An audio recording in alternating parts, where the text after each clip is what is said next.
Bahkan dalam kondisi yang terburuk, persoalan di BUMN akan berdampak sangat nyata terhadap perekonomian negara, membatasi produktivitas dan pertumbuhan ekonomi. BUMN justru hanya akan menjadi beban bagi negara.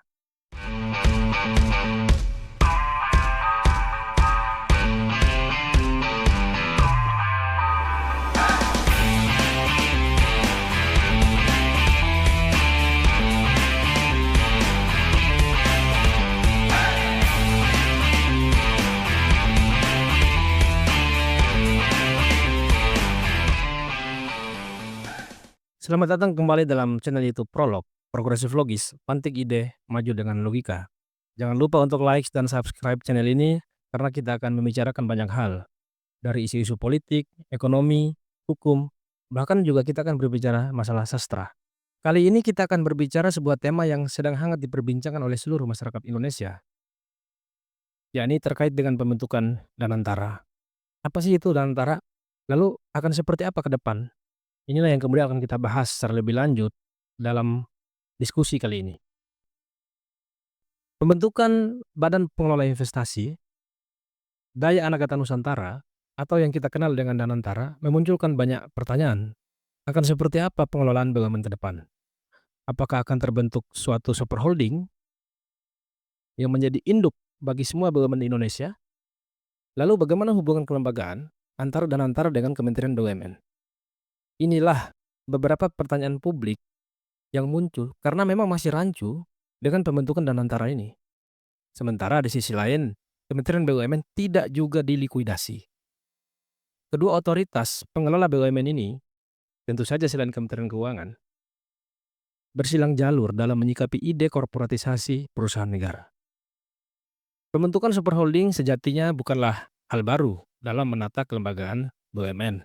Bahkan dulu pernah digaungkan jargon Indonesia Incorporation.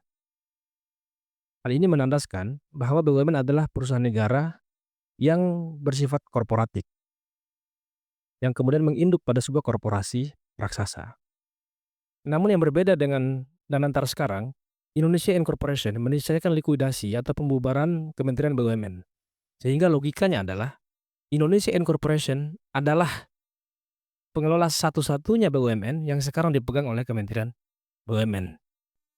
Bahkan gagasan ini ada suatu bentuk transformasi radikal dari pengelolaan BUMN yang sama sekali terlepas dari cara pandang yang birokratis.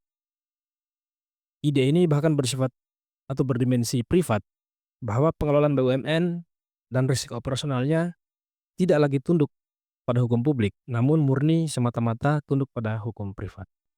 Sejatinya pendekatan superholding telah mulai dijalankan, meskipun hanya terbatas pada klasterisasi BUMN. Pemilihan BUMN berdasarkan bisnis intinya yang kemudian digabungkan menjadi sebuah perusahaan atau holding, itu sebenarnya memiliki logika yang tidak beda jauh dengan pembentukan Danantara. Namun yang menjadi perbedaan yang paling substantif adalah ide Danantara ini menempuh jalur yang jauh lebih radikal, yakni menggabungkan semua BUMN di Indonesia, kemudian tunduk pada satu BUMN raksasa, yaitu Danantara ini. Makanya kalau misalkan kita merujuk pada ketentuan Undang-Undang Nomor 19 Tahun 2003 atau Undang-Undang BUMN, maka praktis hanya satu BUMN di Indonesia, yaitu Danantara. Selebihnya adalah anak perusahaan BUMN yang secara hukum tidak lagi berkategori sebagai BUMN. Oleh karena itu kalau misalkan Danantara ini betul-betul dibentuk ya, karena sekarang ini kan Presiden belum mensahkan lembaga baru ini. Selain dia sebagai pengelola aset, namun juga sebagai pengelola investasi, dia akan betul-betul sangat kuat.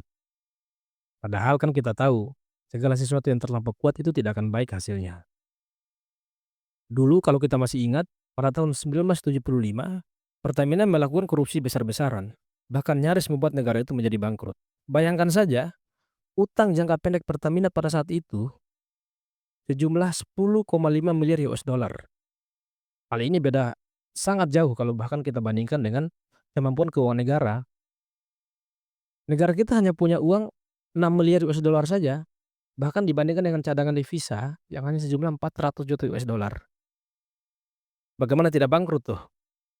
Utang jangka pendek Pertamina aja hanya satu dari sekian banyak BUMN di Indonesia itu 10,5 miliar US dollar. uang negara kita cuma $6 miliar, cadangan devisa $400 juta. Negara bahkan saat itu nyaris bangkrut karena salah kelola dan minim pengawasan.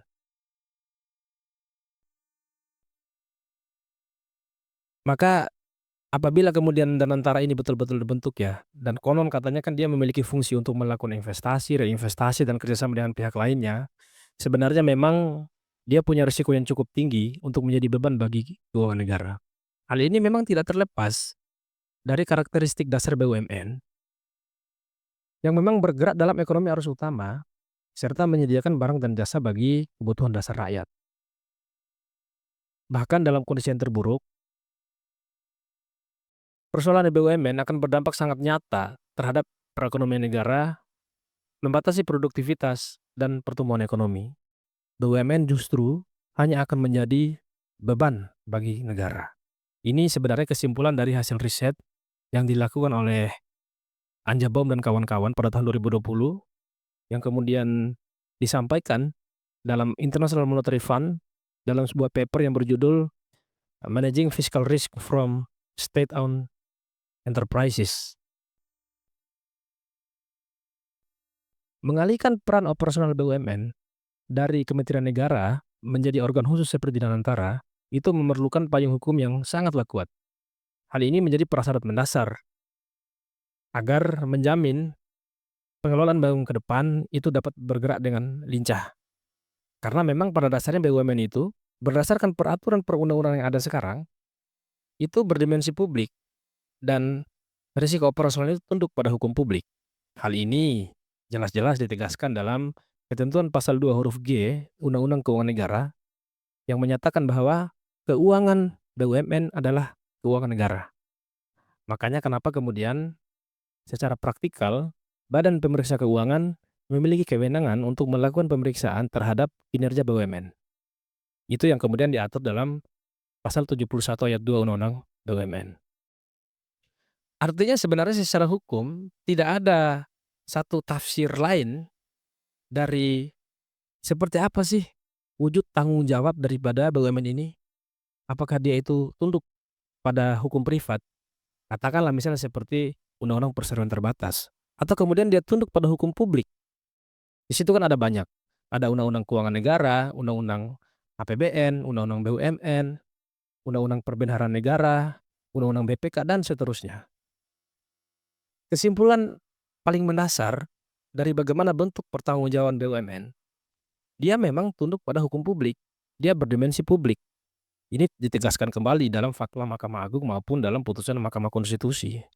Makanya ketika logika seperti itu yang kemudian terkonstruksi dalam bagaimana peraturan hukum kita, maka setiap atau segala bentuk dari pengelolaan BUMN itu harus melibatkan rakyat yang kemudian termanifestasi peran itu menjadi peran yang dilakukan secara bersama-sama oleh Dewan Perwakilan Rakyat bersama-sama dengan eksekutif.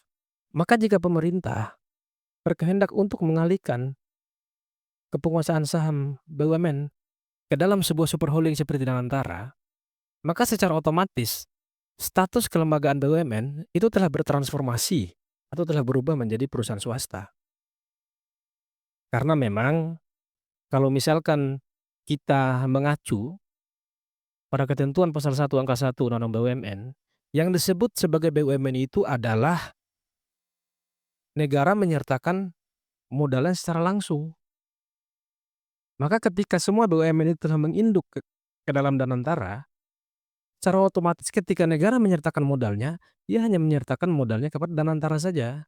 Makanya ketika Danantara melakukan penyertaan modal kepada anak perusahaannya, mungkin nanti akan ada Pertamina, PLN, Bank Mandiri, dan seterusnya, maka status kelembagaan dari Bank Mandiri, Pertamina, PLN, dan BUMN-BUMN yang sekarang kita kenal, ya bukan lagi sebagai BUMN, tetapi hanya sebagai perusahaan swasta saja. Pilihan harus diambil. Merubah total status dan kelembagaan BUMN menjadi perusahaan swasta juga tidak menghapus risiko. Katakanlah nantinya BUMN tidak lagi tunduk pada hukum publik, maka Badan Pemeriksa Keuangan dan Komisi Pemberantasan Korupsi tidak lagi berwenang untuk melakukan audit kinerja terhadap BUMN. Maka dengan sendirinya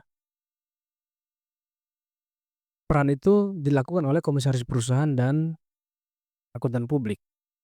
Ini kan menjadi sebuah paradoks. Sementara di sisi lain, negara masih harus melakukan penyertaan modal apabila kemudian Danantara merugi dan kemudian terjadi segala sesuatu yang mengharuskan bahwa negara harus melakukan bailout terhadap Danantara itu sendiri. Nah, uang ini kan kemudian harus didistribusikan kepada anak-anak perusahaannya. Sementara negara hanya sebatas untuk melakukan penyuntikan modal, tapi tidak memiliki kewenangan untuk melakukan audit dan pengawasan terhadap kinerja dari perusahaan-perusahaan itu. Tentu kan ini paradoks kan?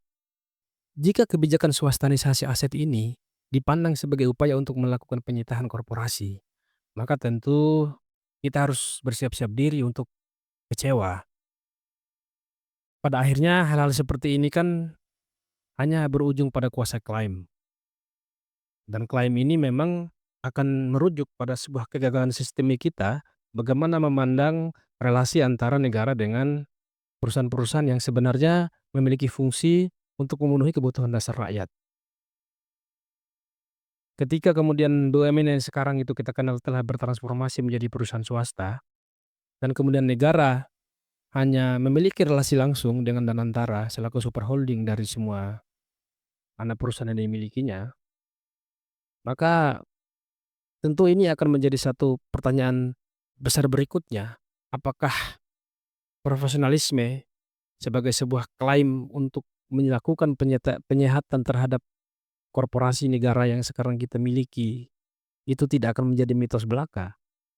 Kan faktanya juga banyak kan pengelolaan perusahaan privat yang kemudian tidak lagi melibatkan unsur-unsur publik di situ, seperti yang tadi saya jelaskan, tidak lagi melibatkan BPK, tidak lagi melibatkan KPK, hanya melibatkan organ internal dan akuntan publik. Apakah itu kemudian akan mengurangi bahkan menghilangkan adanya penyimpangan? Sepertinya sih kita perlu meragui hal itu, karena kan banyak terjadi faktanya perusahaan-perusahaan banyak yang kemudian terjadi bangkrut, kemudian terjadi banyak penyimpangan. Jadi saya mau menyatakan seperti ini, bahwa sebenarnya tidak ada postulat baku untuk menyatakan bahwa swastanisasi perusahaan negara sekarang dan murni semuanya itu berdimensi privat, itu menjadi jawaban satu-satunya untuk melakukan penyitaan BUMN. Banyak fakta empiris yang menyatakan bahwa kuncinya sebenarnya bukan di masalah ini apakah harus kemudian melibatkan peran negara atau kemudian murni diserahkan menjadi peran-peran yang bersifat privat. Menurut saya kunci satu-satunya adalah melakukan good corporate governance. Dan ini kan sebenarnya ya rumus baku yang kita kenal, tanpa kemudian adanya upaya yang serius dan berkelanjutan untuk melakukan perbaikan internal organisasi, tata kelola, manajemen, dan seterusnya, ya maka ide Danantara yang kemudian merombak secara radikal adanya peran negara di situ, justru akan menimbulkan sebuah masalah baru dan bisa jadi masalahnya akan jauh lebih besar dan sangat berdampak nyata terhadap negara.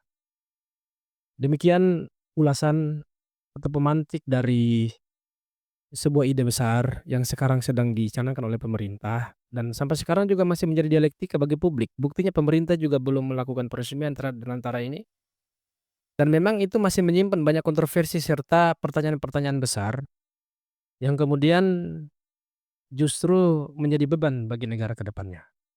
Menurut teman-teman bagaimana? Apakah kemudian Danantara ini adalah solusi atau justru menjadi sumber masalah bagi pengelolaan BUMN ke depan? Sampaikan komentar dalam channel YouTube ini. Terima kasih atas perhatiannya.